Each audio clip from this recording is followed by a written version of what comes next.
Fala, meu querido ouvinte, tudo bem? Espero que sim. Tô aqui nessa segundona trazendo para você mais uma edição caprichada do Além do Fato. E para abrir o episódio de hoje, eu já preciso seguir a nova liturgia, né? Que agora nós estamos no YouTube. Sim, o nosso podcast está disponível em um canal aqui no YouTube. Se você está nos ouvindo por ele, não se esqueça de se inscrever, ativar o sininho e dar aquele like para o YouTube entender que esse conteúdo é relevante para que ele apresente esse vídeo para mais pessoas. E olha, a edição de hoje tá muito relevante, viu? Nós vamos literalmente ir além de uma notícia. Eu tenho aqui duas jornalistas que vão conversar comigo para a gente poder entender um pouco mais sobre isso. A primeira é a professora e jornalista Aine Salviano e em seguida eu converso com a jornalista e fundadora do site Leia Pop, Bruna Domingos. Mas qual que é o tema da edição de hoje, do nosso bate-papo? É o seguinte, foi uma notícia que saiu em vários veículos na última semana, mas que pode ter passado despercebido para algumas pessoas. Eu estou falando de um relatório da Receita Federal chamado Perguntas e Respostas da Contribuição sobre Bens e Serviços, a CBS, que propõe que os livros sejam tributados em 12%. Conforme o jornal O Estado de São Paulo, hoje existe uma lei que isenta o mercado de livros e papel para sua impressão de pagar o PIS e o COFINS.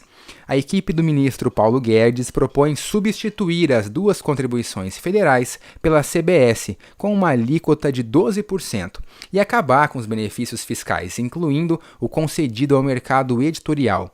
O governo argumenta que esse dinheiro seria investido diretamente em saúde e educação. Para justificar o fim do benefício, o documento acrescenta que dados da Pesquisa de Orçamentos Familiares de 2019, conduzida pelo IBGE, apontam que famílias com renda de até 2 salários mínimos não consomem livros não didáticos, e a maior parte desses livros é consumida pelas famílias com renda superior a 10 salários mínimos. É sobre isso que eu converso com as minhas entrevistadas a partir de agora. Pessoal, a minha entrevistada de hoje, que me deixa muito contente por ter aceito esse convite, é a jornalista e professora Aine Salviano. Aine, seja muito bem-vinda ao Além do Fato. Eu agradeço a oportunidade de conversar com você sobre um assunto tão relevante. Espero que essa nossa conversa possa ajudar outras pessoas a pensarem sobre um assunto importante e que, com certeza, pode melhorar a sociedade. Obrigada pela oportunidade. Aine, então eu queria começar trazendo para você um dado, né? A pesquisa Retratos da Leitura no Brasil, na sua edição mais recente, mostrou que 46% das pessoas com renda familiar de menos de um salário mínimo são leitoras. Na faixa salarial seguinte, das que recebem de 1 a 2 salários mínimos, mais da metade, 51%, dizem ter o hábito de ler.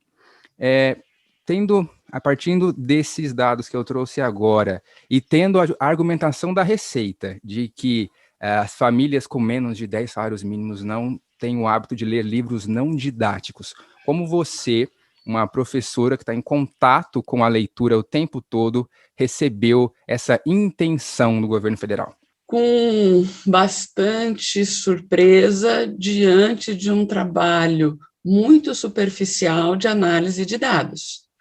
O que a Receita Federal fez foi identificar que as pessoas carentes, que elas chamam de pobres, não conseguem comprar livros. Mas isso é um fato. Por quê? Porque num país onde 117 milhões de brasileiros, de um total de 210, já estão em insegurança alimentar, é óbvio que você não consegue dispor de um pouco do dinheiro para comprar livros, mas não significa que você não seja leitor, muito pelo contrário. A pesquisa informa que o brasileiro, quanto mais carente de outras necessidades ele é, mais ele tenta suprir essa carência na leitura, na imaginação, na viagem dos sonhos, na informação para melhorar de vida. Então, o que a Receita fez foi uma análise tão para não usar uma palavra pesada, mas foi uma análise tão superficial de dados que ela não pode nem ser levada em consideração. Isso é uma desculpa muito, muito ruim, talvez para um plano maior, que seja aí manter a maior parte da população sem acesso à leitura, sem acesso ao conhecimento, e a gente sabe qual é o resultado disso. Quem não lê, quem não tem conhecimento, é mais fácil de ser manipulado. Então, a Receita, ao sugerir a taxação de livros para arrecadar dinheiro, fecha os olhos para questões muito mais relevantes. Então, ao invés de taxar livro, por que não cobra IPVA do helicóptero? Ao invés de taxar livro, por que não coloca um imposto maior no iate, no aviãozinho, no jatinho? Porque neste processo de sobretaxar as grandes fortunas, ela vai encontrar resistência. Mas taxar livro só significa quebrar editoras, não permitir que as bibliotecas tenham verba para repor os seus livros e, nesse sentido, não permitir que as pessoas tenham acesso à cultura. É só isso que a Receita está sugerindo neste país. É um absurdo, é um grande absurdo. Para quem estiver ouvindo a gente, essa não é a primeira vez, né, que esse tema vem para o debate. Eu me lembro que no ano passado, quando a imprensa jogou luz em cima disso, o ministro Paulo Guedes chegou a dizer que não, o governo então vai fazer uma espécie de curadoria, o governo vai comprar livros não didáticos e passar para a população, como se o governo pudesse escolher o que as pessoas vão ler. Não é um absurdo isso também? Isso tem nome, e o nome não é bonito, não é? Quando você tem um governo escolhendo o que as pessoas devem ler e escolhendo o que as pessoas não podem ler, a história já nos mostrou como isso chama. Então, assim, olha, as pessoas escolhem aquilo que elas querem ler. As pessoas têm que ter a oferta dos livros para poder escolher. Não cabe ao governo dizer o que um ou outro deve ler. Cabe ofertar todo tipo de leitura e as pessoas buscarem os seus gostos, as suas preferências, as suas indicações. Então, quando eu tenho uma Constituição Cidadã de 1988, que garante tanto a liberdade como garante educação para todos, eu não posso me propor a querer comprar livros didáticos para dizer o que o outro pode ler. Não deveria funcionar desse jeito. Isso não está perto de democracia, muito pelo contrário. É um autoritarismo, né? Aine, você falou sobre como a leitura impede que as pessoas sejam dominadas. Quais outros benefícios uma pessoa que tem o hábito de ler pode cultivar ao longo da vida? Todos. A leitura salva, Guilherme. A leitura salva as pessoas. A leitura salva as pessoas de uma realidade muito difícil. Então, quando você está com os livros, você consegue distrair a sua atenção, você busca entretenimento, você busca o sonho, você busca a criatividade. Por isso é que é tão importante essa leitura a partir da idade inicial dessas crianças. A gente já tem o conhecimento que quando o bebê está dentro da barriga da mãe, a leitura que a mãe faz já influencia no desenvolvimento dessa criança. Então, ponto. Eu tenho um cidadão mais sensível, mais sonhador, mais esperançoso a partir da leitura. Quando a leitura deixa de ser entretenimento e passa a ser conhecimento, ela tem a capacidade de mudar a vida daquela pessoa para melhor. O conhecimento é a única chave para o sucesso no Brasil. Então, eu vou sair da minha condição de trabalhador braçal mal remunerado e conseguir a minha graduação e um trabalho mais remunerado, melhor remunerado, se eu tiver conhecimento. Então, nesse aspecto, a leitura é essencial. Eu preciso ler para aprender, para despertar o meu gosto pelo conhecimento e, a partir daí, me elevar em todos os sentidos, como ser humano e como profissional. Então, esse é o medo. Esse é o medo. Uma pessoa que lê, ela não é mais dominada. Uma pessoa que lê, ela encontra liberdade, conhecimento, autoestima, melhor postura diante da sociedade, consegue argumentar melhor. Então, eu vou fazer uma analogia aí com um personagem da literatura, que é o Fabiano, de Vidas Secas. Então, o Graciliano Ramos, ele foi muito feliz, primeiro no nome, né? A gente tem aí um país de muitas vidas secas, que são aquelas pessoas que precisam lutar todos os dias para sobreviver, para conseguir comer e sobreviver. Essas vidas são secas. Quando que essa vida floresce? Quando ele deixa esse estágio inicial da sobrevivência e passa a ser humano. Então, o Fabiano era alguém que só sobrevivia. Ele mal conseguia falar com os homens. Ele só se dava bem com os animais. Ele tinha uma linguagem monossilábica, porque ele não conseguia argumentar. Então, manter o povo nessa condição é projeto de muitos governos. Interessa muito as pessoas. Quando esta pessoa deixa de ser os fabianos, as macabeias da Hora da Estrela, e passam a pensar, podem ser vistas como inimigos. Então, a gente tem aí todo um projeto que precisa ser combatido, sim, porque não é aumentando a taxa dos livros que eu vou conseguir dinheiro para o país. Não é. Eu tenho outras coisas para fazer para que esse dinheiro que já existe sobre, ou para que entre mais dinheiro taxando outros produtos que não são taxados.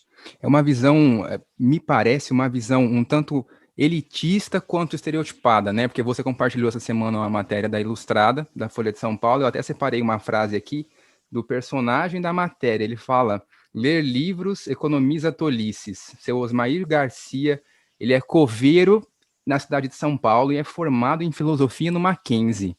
Então você olha onde está, né? Olha só a profundidade da reflexão que ele fez, e só porque... Então você imagina quem está, né, decidindo, quem está fazendo esse tipo de relatório, ou mesmo os deputados que vão ter que analisar isso, podem imaginar que não chega o conhecimento no cemitério da cidade de São Paulo, e é exatamente o oposto. É completamente o oposto. Uma das cenas que mais me marcou, era recém-chegada em Araçatuba, morava no centro da cidade, e uma das cenas que mais me marcou quando eu cheguei foi de um lixeiro que, enquanto ficava no caminhão, antes de descer e recolher o lixo do quarteirão, enquanto ele fazia o trajeto no caminhão, ele lia livros. Então, ele tinha um dispositivo, ele tinha amarrado o livro ali, então ele recolhia o lixo e quando o caminhão ia de um espaço para outro, ele lia livros. Então, ele reflete uma realidade que a gente já ouviu contar várias vezes. Na minha área de atuação, eu vejo muitos alunos que só conseguem chegar na universidade estudando com material que eles encontram no lixo. Então, se eu permitisse que mais pessoas tivessem acesso a esses materiais, inclusive aos livros, eu teria mais pessoas chegando nas universidades. Então, o ler, ele é perigoso para algumas pessoas, mas para outras pessoas, ele é a única opção de salvação. Então, ler economiza tolices, quem lê consegue argumentar, e quem lê consegue responder com silêncio, porque eu falo que silêncio também é resposta, né? Então, num mundo de tolices, quem tem o conhecimento consegue ficar sem falar besteira, consegue. Aí você falou sobre o acesso aos livros, né? Para quem está nos ouvindo aqui de Araçatuba, pode até ter encontrado já um livro, eu acho que também teve em Birigui, né? Depois você me corrige se eu estiver errado. Um livro num local público, numa iniciativa, um projeto seu. Conta um pouquinho como é que funciona isso. Desde janeiro, meu marido, eu e meus filhos decidimos levar adiante esse projeto, que não é uma ideia inovadora, é uma ideia que a gente está copiando, né? Existe um projeto mundial que no dia do livro as pessoas esqueçam um livro para que outras encontrem. A gente adaptou isso para a nossa realidade, nós somos leitores, meu marido e eu somos jornalistas, advogados, professores, nossos filhos leem bastante, e nós identificamos que muitos dos nossos livros nós não leremos pela segunda vez. Então, esses livros, eles já ocupavam um espaço muito grande, e era um material que estava aqui sem função. Então, nós decidimos doar esses livros. Doamos para algumas escolas onde nós trabalhamos, doamos para a Biblioteca Pública Municipal, e aí a gente decidiu tornar esse ano de pandemia, esse segundo ano de pandemia, um segundo ano mais leve. Então, eu embrulho isso num saquinho de presente, mas ele é transparente, então a pessoa identifica que é um livro.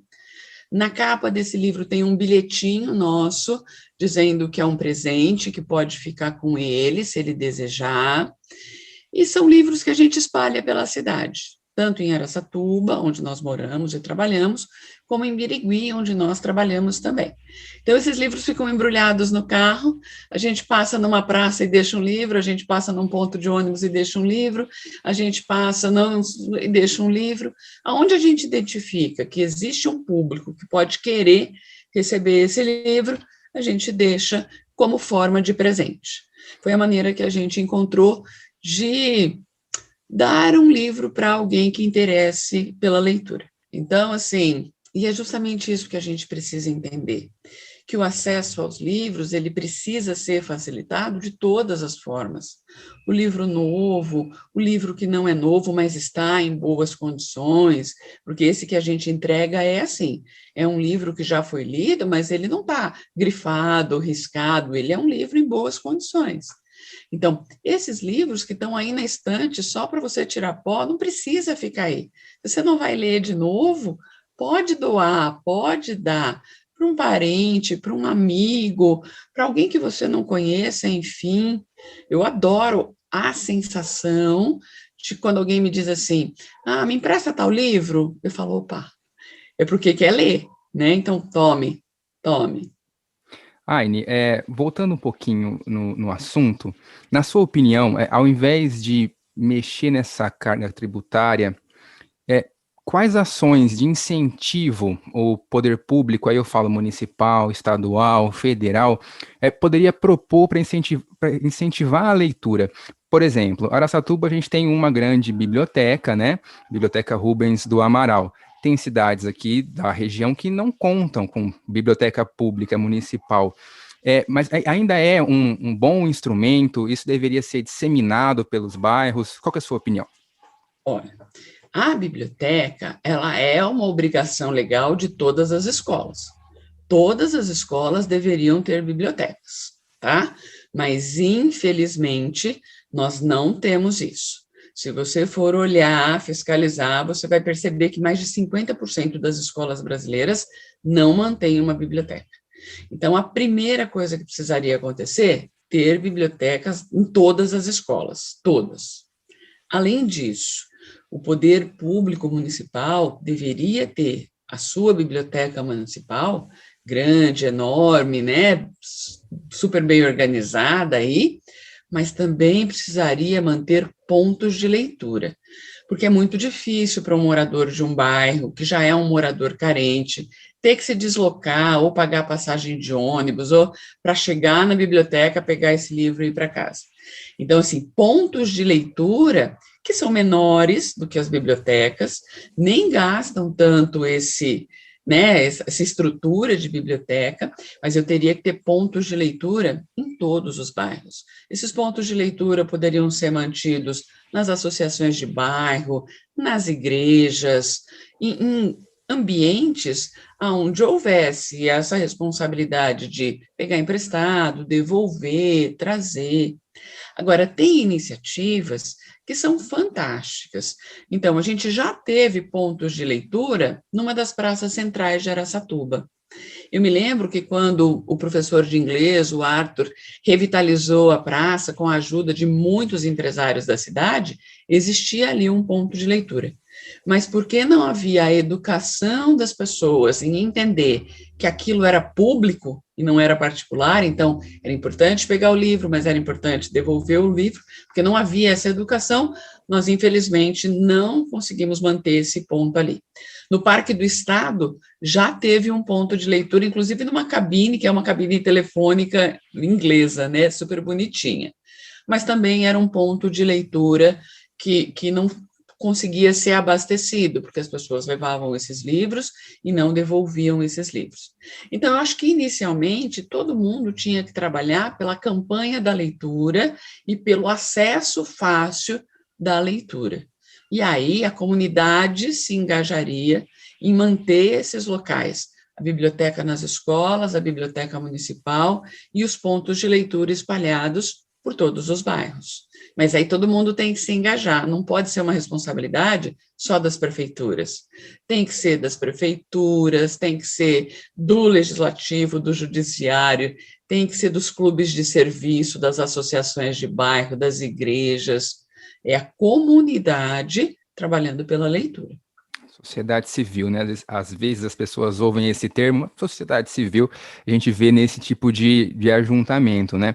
Aine, para a gente poder encerrar, que eu sei que você tem uma rotina, né? Obrigado pelo seu tempo. Queria que você comentasse um pouco sobre a página que você criou, a sua conta no Instagram, para estimular leituras, dar dicas e deixar aqui seus contatos, se as pessoas quiserem te seguir no Instagram, no Twitter, por favor. Eu sou uma pessoa que gosta das redes sociais para a difusão do conhecimento. Então, o meu trabalho nas redes sociais me permite falar um pouquinho mais sobre educação, jornalismo, livros. E eu percebi a necessidade dos alunos que estão aí tentando vestibular de indicações de leitura para que eles pudessem usar como referências nas redações que eles precisam produzir. Então, é uma leitura dirigida no sentido de que livro eu leio se eu quiser melhorar tal assunto. Era isso que eles me pediam. Então, eu criei esse perfil, que agora tem um nome, né, chama Studygram, porque é um Instagram para estudo. O nome desse perfil é Repertório, Reflexão e Redação. E quem quiser seguir é sempre muito bem-vindo, quem quiser dar dicas de leitura é sempre muito bem-vindo, quem quiser comentar os livros é sempre muito bem-vindo. E o objetivo é esse: orientar a leitura para quem quer argumentar melhor sobre alguns temas. É isso que a gente coloca lá. Maravilha. Pessoal, eu conversei hoje com a professora e jornalista Aine Salviano. Aine, muito obrigado por ter participado dessa edição, viu? Eu quem agradeço, muito sucesso para você. Esse seu trabalho também de esclarecimento, informação, jornalismo de qualidade, ele é vital para uma sociedade democrática. Parabéns, viu, Guilherme? Imagina, muito obrigado. E depois da Aine, eu converso agora com a jornalista e fundadora do Leia Pop, site focado que ele iniciou com literatura, hoje ainda mantém os livros como foco e tem muitos outros conteúdos aí. A gente vai falar sobre isso a partir de agora com a jornalista Bruna Domingos. Bruna, seja muito bem-vinda ao Além do Fato. Guilherme, muito obrigada pelo convite. Olá a todos os ouvintes do podcast. Para mim é uma alegria falar sobre algo que eu gosto muito e que é tão importante nos dias de hoje, né? Vamos lá, então. Explica pra gente qual que é o papel do livro na sua vida. Então, o livro começou na minha vida muito cedo, assim, eu diria.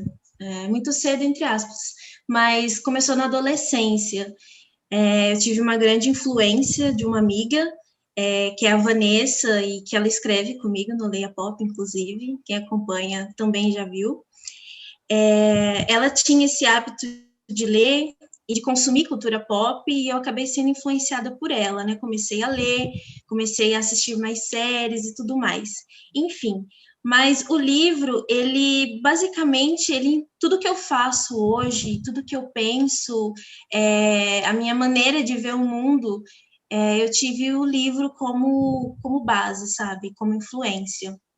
Então, o livro me fez ter vontade de conhecer novas histórias, me fez ter vontade de escrever, me influenciou a maneira como eu enxergo o mundo, meus posicionamentos.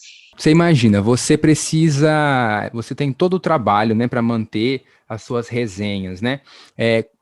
Isso essa intenção aí de aumentar o valor dos livros pode representar uma dificuldade de acesso, né? De fazer com que a gente já mora no interior, a maior parte dos livros, creio eu, a gente tem que comprar pela internet, então tem uma série de custos, pode dificultar o acesso para vocês também, para todo mundo.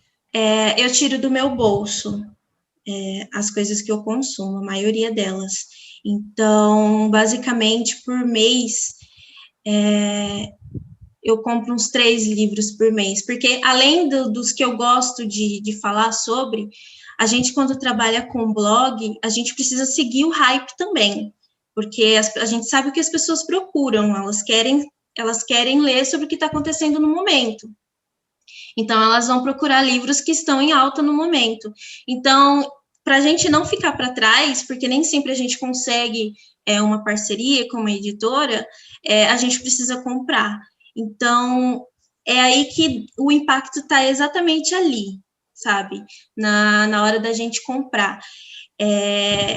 E também, a gente tem também a questão da indicação, sabe? A gente indica muitos... Quando a gente faz resenha, a gente está indicando o livro. Então, a gente procura indicar coisas acessíveis, porque a gente sabe da nossa realidade. Então, vai impactar também nisso, porque a gente não costuma indicar livros caros. E livro no Brasil, se a gente for pensar na nossa realidade, não é a coisa mais barata do Já mundo, é caro, né? não, Já é caro. Já é caro. Eu, normalmente, eu não costumo comprar livros acima de R$30, assim, R$30 está ali estourando no orçamento, porque eu gosto de ter mais de um livro por mês, né, mais de um livro novo. E você concorda com essa... A gente falou da questão do preço, já é caro, né? Para quem é profissional liberal, trabalha, quem é arrimo de família, e sabe que o livro, às vezes, não é prioridade. Você tem que pagar uma série de outras contas, os boletos estão sempre vencendo, mas você consegue se apertar um pouquinho para comprar. Você concorda com a afirmação, com um dos argumentos aí do relatório da Receita, de que as pessoas não leem livros que não são didáticos? É basicamente isso, de que pobre não lê? Eu discordo completamente, porque a gente lê, pobre faz sacrifício para ler, sim. E sem contar que existem vários projetos. Se a pessoa que teve essa ideia, provavelmente ela não conhece a vida fora da bolha dela, porque existem aqui na região, existem vários projetos de leitura que fomenta o acesso, né? O acesso à leitura. Então, não é só rico que lê, pobre também lê.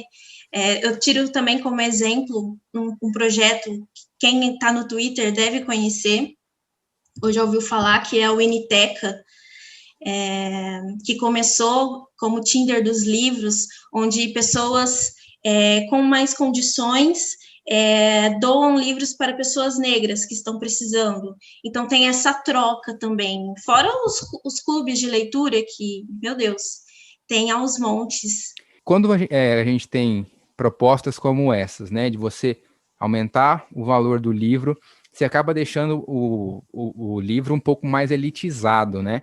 E aí você vai restringindo também os autores, né?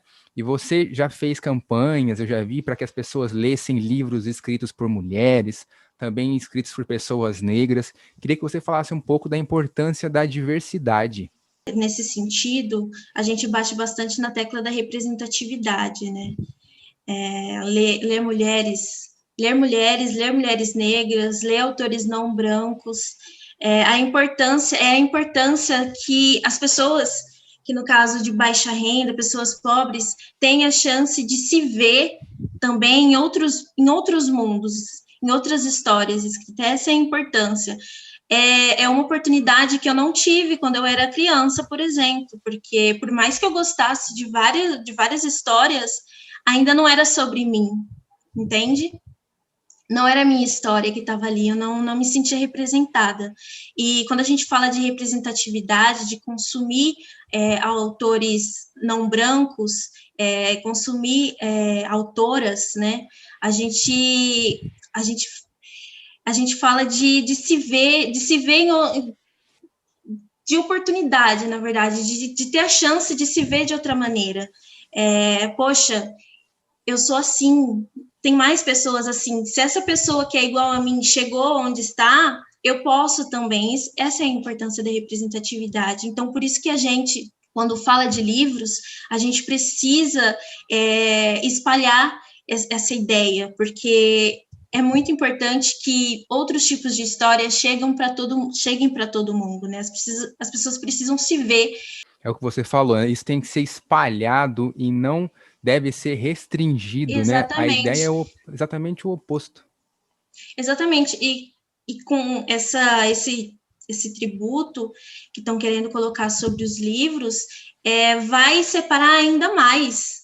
É uma coisa muito fora da caixinha. É aí que a gente percebe o plano, sabe? Qual que é a prioridade, né? Exatamente, a gente percebe o que eles querem de verdade. Bruna, para a gente poder encerrar, queria que você falasse um pouco sobre o Leia Pop, né? O que os nossos ouvintes podem encontrar lá de conteúdo, como fazer para acessar, como manter contato com você, com o Leia Pop. Pessoal, o Leia Pop, ele tá aí já há uns anos e a gente fala sobre literatura e não só a literatura clássica, a gente fala sobre todo tipo de livro, tanto livro para adolescente, livro infantil, livro para quem gosta de poesia, tem de tudo, HQ, a gente fala sobre filmes também, sobre livros, séries, músicas, então a gente abrange muitos assuntos. É só vocês acessarem o www.leiapop.com e nas redes sociais, em todas, a gente está como @blogleiapop. Tá ótimo. Bruna, muito obrigado por você ter disposto de um pouco do seu tempo, né? Final de semana, a gente está gravando num sábado, viu, gente? Sábado à tarde, para estar batendo esse papo comigo e fazendo essa reflexão, né? Para o pessoal ficar ligado, ficar atento no que está acontecendo. Eu que agradeço, gente. Sucesso no podcast, que está maravilhoso, e eu espero conversar mais com vocês sobre isso, porque o papo foi muito bacana. Muito obrigada mesmo pelo convite. Chegou a hora do nosso momento de descompressão, né? Vamos falar um pouco sobre cultura pop e notícias que pipocaram aí na última semana.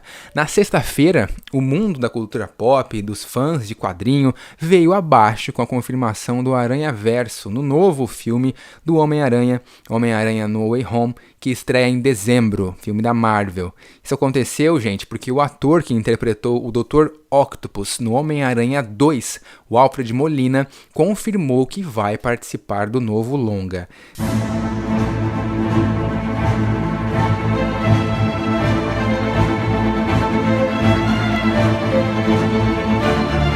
Vamos explicar aqui. Os primeiros filmes do Homem-Aranha no cinema, essa era moderna, foram feitos pela Sony. Não existia ainda a Marvel Studios, parceria com a Disney, nada disso. Então, Homem-Aranha 1, 2 e 3, aqueles do início dos anos 2000, não fazem parte do UCM, mas isso parece que vai mudar. O jornalista Thiago Romariz trouxe em um vídeo que o novo filme do Tom Holland vai começar exatamente de onde terminou o filme, na época estrelado pelo ator Tobey Maguire, há 17 anos. Olha isso, gente, quase 20 anos que a gente viu esse filme nos cinemas. A gente pode esperar um filme com muito multiverso, né, agora em dezembro, porque essa parece ser a linha escolhida pela Marvel. Em WandaVision a gente teve esse conceito também, foi explorado ali, e parece que vai ser realmente o novo caminho do universo cinematográfico da Marvel. Fazer esses vários mundos que já se conectam nos quadrinhos, se conectarem nos cinemas, no streaming, enfim. Uma outra participação confirmada nesse filme, o novo filme do Homem-Aranha, da Marvel, que estreia em dezembro, é do Happy Hogan, personagem do Jon Favreau, o fiel escudeiro do Tony Stark, né, um Homem de Ferro, que deve voltar para interagir com seu pupilo mais uma vez. Nós ainda vamos ter um novo filme do Homem-Aranha do Miles Morales, aí só pela Sony, e também tem notícias de outras versões do Homem-Aranha que vão estar ali naquele mundo, nessa versão em desenho animado. Então fiquem ligados aqui no Além do Fato, que eu vou tentando resumir tudo e trazer aqui para vocês.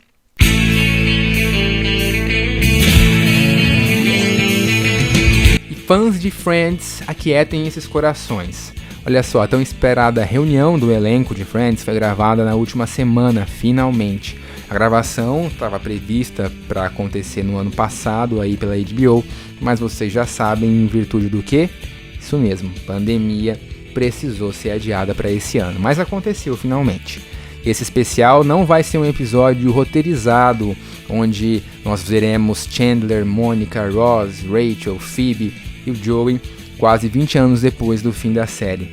Ele é, na verdade, um grande encontro entre os atores para relembrar histórias, causos, bastidores, bater um papo com a galerota sobre as 10 temporadas dessa que foi uma das séries mais importantes da TV americana e que tem vários admiradores espalhados pelo mundo.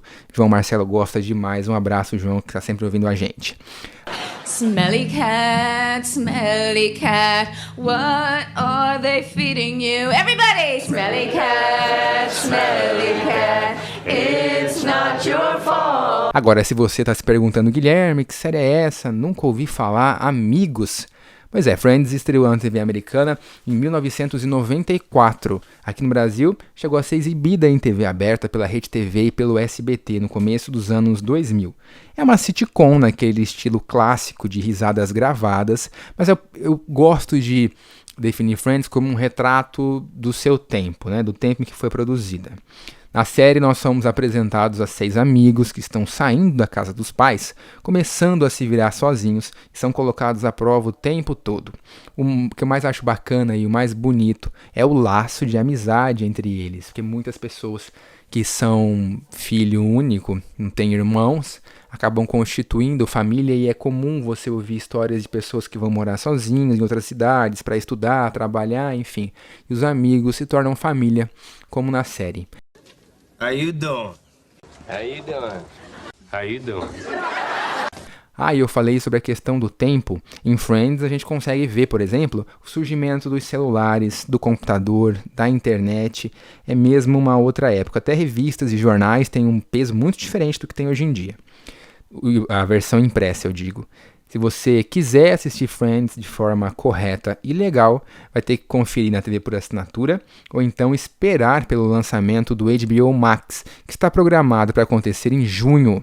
Eu já falei aqui sobre esse streaming da HBO, que vem com tudo, vai ser muito potente, vai ter todo o catálogo da Warner Brothers, que inclui os filmes da DC, Senhor dos Anéis, Harry Potter, os desenhos da Hanna-Barbera e todas as temporadas de Friends. Esse vai ser pesado, meu amigo, vai guardando uma graninha aí, porque você vai ter que gastar, mas vale a pena.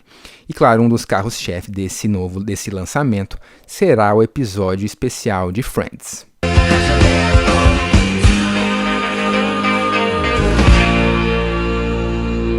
E como já é de praxe, não pode faltar no Além do Fato, a minha indicação de série de hoje não é nenhum lançamento, mas é uma série de qualidade, né? Eu tô aqui para passar a verdade e qualidade para vocês. É mais uma daquelas curtinhas de 20 minutos e pouco. Eu tô falando de The Good Place, que está na Netflix.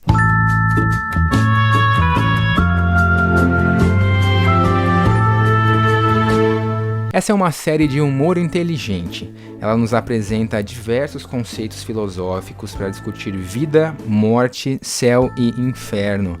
Na série, Eleanor Shellstrop morre e descobre que foi mandada para o lugar bom, The Good Place.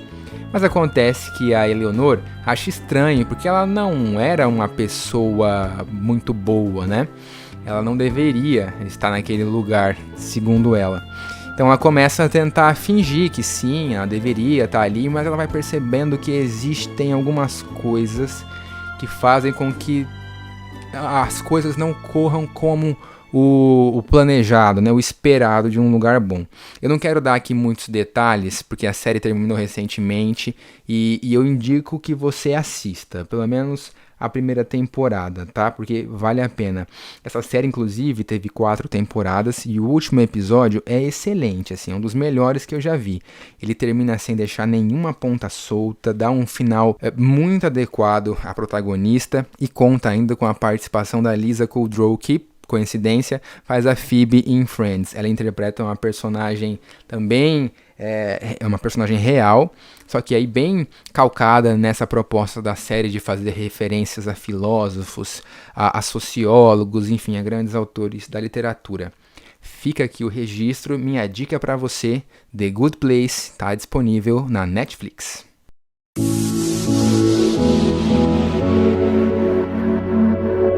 E o episódio de hoje está terminando por aqui, eu espero que vocês tenham gostado, foi feito como sempre com muito carinho para você.